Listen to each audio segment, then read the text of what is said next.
April 1945. Camp Gruber, Oklahoma. Captain Sarah Henderson stood outside the processing facility, watching dust rise from an approaching transport truck. Inside that vehicle were 43 German women, captured during the final, chaotic collapse of the European War. These weren't soldiers. They were auxiliaries, clerks, radio operators, nurses, administrators. Women swept up in the disintegration of the German military command structure. Most were between 19 and 35 years old, and every single one of them looked absolutely terrified. Henderson had processed hundreds of male German prisoners over the past year. She thought she knew what to expect: defiance, maybe resignation, or fear fueled by Nazi propaganda about what Americans did to captured enemies. But nothing could have prepared her for what she saw when those truck doors opened. These women weren't just thin, they were emaciated, hollow-eyed, their uniforms hanging like funeral shrouds on skeletal frames. Their skin had a sickly, yellowish pallor. Their hair was dull, brittle, lifeless. Several were limping badly. 2 had to be physically carried off the truck by their companions, too weak to walk on their own. And the smell, even from 20 feet away. The overwhelming stench of unwashed bodies, of clothing worn for weeks or months without cleaning, hit Henderson like a physical force. As the women were lined up for initial processing, Henderson noticed something else. Something that made her blood run cold. They were watching the American guards with an expression she couldn't quite identify at first. It wasn't fear, not exactly. It was something far more haunting. Desperate hope mixed with utter disbelief. As if they couldn't allow themselves to believe something they wanted so desperately to be true. The standard processing procedure was straightforward enough. Medical examination, delousing, showers, issuance of clean prison clothing, assignment to barracks. Henderson had executed this routine hundreds of times without incident. But as she looked at these particular prisoners, something deep in her gut told her this wasn't going to be routine at all. She called over Sergeant Mary Kowalski, who spoke fluent German, to help with translation. "Tell them they'll receive a medical examination," Henderson instructed carefully. "Then they'll be taken to shower facilities where they'll be given soap and clean clothing." Kowalski translated. The reaction was immediate and completely, utterly unexpected. Several of the women started crying.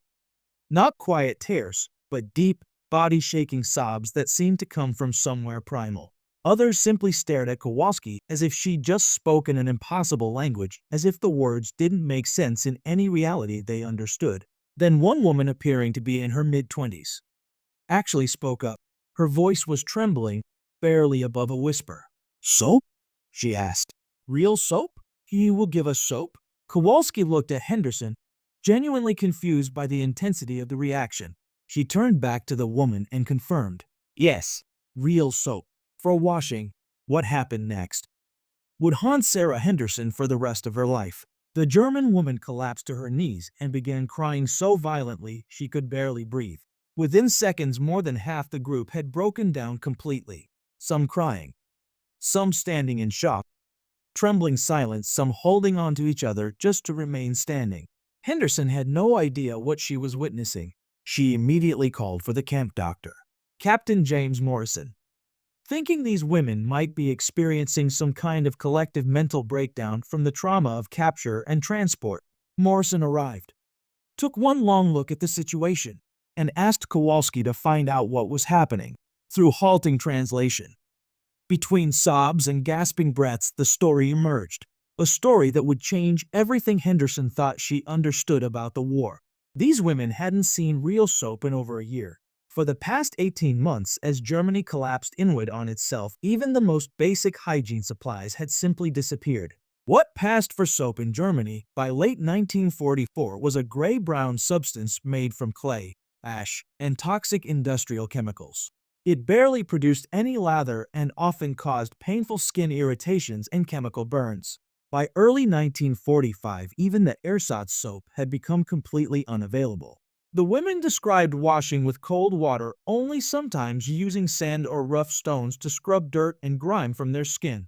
They described the deep, soul-crushing humiliation of smelling their own unwashed bodies and being utterly unable to do anything about it. They described the shame, the degradation of being unable to maintain even the most basic human cleanliness. of watching their hair become matted and infested, of watching their skin break out in painful rashes and sores from lack of proper hygiene. One woman, a former nurse named Greta, explained through tears that wouldn't stop falling. "We were told the Americans would torture us, that you would humiliate us, treat us worse than animals.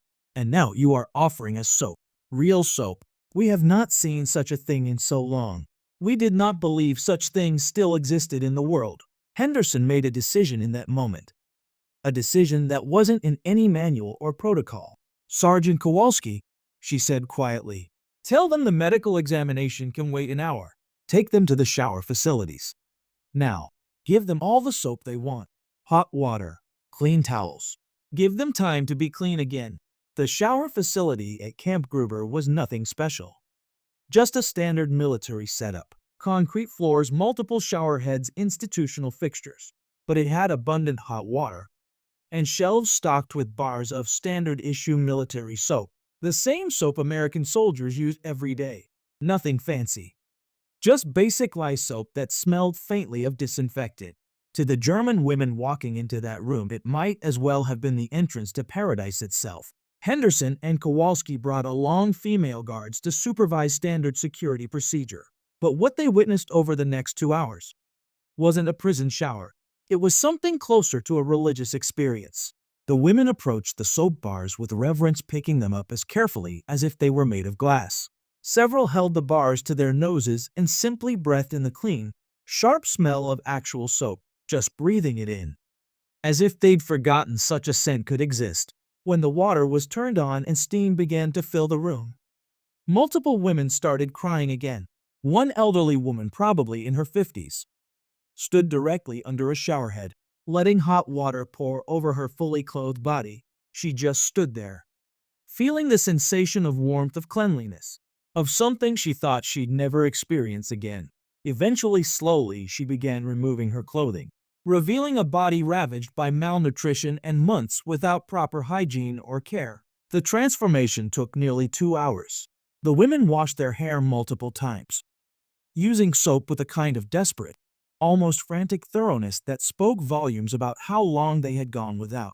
They scrubbed their skin until it turned bright pink, raw from the scrubbing, but clean, finally clean. They washed their clothing in the showers, wringing it out, washing it again and again. Some women simply stood under the hot water, crying quietly, as months or even years of accumulated shame and deprivation washed away down the drains. Sergeant Kowalski, watching this unfold, turned to Henderson with tears streaming down her own face. "Captain," she said softly, "I don't think we truly understood what it was like over there at the end. These women, they're not enemy combatants. They're victims. Victims of the same brutal regime we were fighting to destroy." The medical examinations that followed revealed the full, horrifying extent of what these women had endured. Chronic malnutrition, vitamin deficiencies causing scurvy and other diseases that hadn't been common since the Middle Ages. Severe skin infections from lack of basic hygiene. Dental problems from inadequate diet. Respiratory issues from poor living conditions and exposure. One woman had been walking on a broken foot that had never been properly set because medical care simply wasn't available. Dr. Morrison wrote in his medical report that night, "The physical condition of these prisoners suggests prolonged, severe deprivation extending well beyond what would be expected from recent combat operations. Evidence indicates systematic breakdown of civilian infrastructure and complete collapse of basic public health measures. Strongly recommend full nutritional rehabilitation and extended medical care." Over the following days and weeks, as the German women recovered physically and began to trust their American captors, more stories emerged. Stories that painted a picture of absolute collapse. They described the final months in Germany as a descent into medieval conditions. Food supplies had collapsed entirely. Water systems failed. Electricity was sporadic at best, then simply gone. Medical supplies were non-existent. The soap shortage was just one symptom of total infrastructure breakdown. Many of the women had believed the Nazi propaganda completely, that the Americans would treat them brutally, that surrender meant torture, humiliation, death. The cognitive dissonance of being offered soap, hot water, clean clothing, and genuine medical care was absolutely profound. They had prepared themselves mentally for the absolute worst, and instead found themselves being treated better than their own government had treated them in the final year of the war. Greta, the former nurse, spoke with Kowalski several days later, after she had recovered enough to process what had happened. I spent the entire war believing we were fighting for civilization against barbarism, she said quietly, staring at her hands. And then at the end we had no soap, no food, no medicine, nothing. We were living worse than barbarians. And the people we were told were barbarians gave us hot water and soap and treated our injuries with care. She looked up, her eyes haunted. I don't know what to believe anymore about anything I was told. The experience at Camp Gruber was repeated at other prisoner of war facilities across the United States. As more German prisoners arrived in the final chaotic months and weeks of the war, the pattern was chillingly consistent. Prisoners arriving in shocking physical condition, evidence of complete breakdown of basic hygiene and medical care in Germany, and profound psychological impact when treated humanely by American captors. The soap incident, as it became quietly known among camp staff, revealed something that military intelligence found extremely valuable. The physical and psychological condition of these prisoners provided hard evidence of just how completely German infrastructure had collapsed. The inability to produce or distribute something as fundamentally basic as soap indicated a total breakdown that went far beyond simple military defeat. It suggested a civilian population that had been completely abandoned by its own government. For the American personnel at Camp Gruber, the incident was transformative in a completely different way. Many had entered military service filled with propaganda about German efficiency, discipline, ruthlessness, cold, calculating enemies who needed to be defeated at any cost. Seeing German women cry over soap humanized the enemy in a way that no amount of training or briefing ever could have prepared them for. Captain Henderson requested and received authorization to provide additional amenities for the female prisoners far beyond standard requirements. Better food, access to reading materials, opportunities for recreation, medical care that went beyond just treating immediate conditions to addressing long-term health issues caused by prolonged deprivation. Her reasoning, stated bluntly in an official memo, was this: these women are not criminals. They are victims of the same regime we fought to defeat. Treating them humanely serves our fundamental values and demonstrates the crucial difference between democratic societies and totalitarian ones. That memo made its way up the chain of command and eventually contributed to significant policy changes regarding treatment of German civilian prisoners. The Geneva Conventions required humane treatment, yes, but Henderson's approach went far beyond mere legal compliance. It was about active rehabilitation, about restoring human dignity. In the months following the war, as the German women at Camp Gruber were eventually repatriated to occupied Germany, many maintained correspondence with the American personnel who had supervised their imprisonment. The letters revealed a consistent, powerful theme. The soap and shower incident had been a turning point, a moment that shattered everything they thought they knew about the war and its meaning. One letter from Greta to Sergeant Kowalski, written in careful, halting English, captured it perfectly. You gave us soap when we expected torture. You gave us dignity when we expected humiliation. You showed us what humanity looks like when it is not twisted by propaganda and hate. I will never forget standing in that shower room holding real soap in my hands and understanding for the first time that everything I had been told was a lie.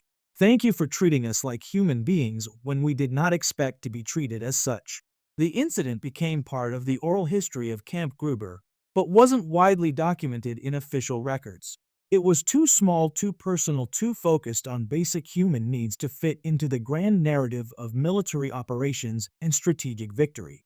But for the people who were there, both guards and prisoners, it represented something profound. Something about the difference between societies that maintained their humanity even toward enemies and those that abandoned it even toward their own people. Sarah Henderson retired from the Army in 1946 and worked as a social worker in Oklahoma for the next 30 years. When asked about her most significant wartime experience, she never talked about processing thousands of prisoners or managing complex camp operations. She talked about the day 43 German women cried because someone offered them soap. "We won the war with tanks and planes and ships," she would say. "But we won the peace by remembering that even enemies are human beings who deserve basic dignity." Those women taught me something crucial, that sometimes the most powerful weapon is simply treating people decently when they expect cruelty. She would pause, remembering. A bar of soap and some hot water did more to defeat Nazi ideology in those women's minds than any amount of propaganda or re-education programs could have ever accomplished. The story of the German women who cried over soap is just a footnote in the vast, overwhelming history of the Second World War. But it reveals a truth that transcends military history entirely. The measure of a society's values isn't how it treats its heroes. It's how it treats those who have no power and no claim to kindness. And sometimes the most profound moments of a war aren't the battles or the victories or the treaties. They're the quiet instances when basic human decency breaks through years of propaganda and reminds everyone involved that underneath uniforms and ideologies, people are just people. People who need soap and hot water and the simple dignity of being clean.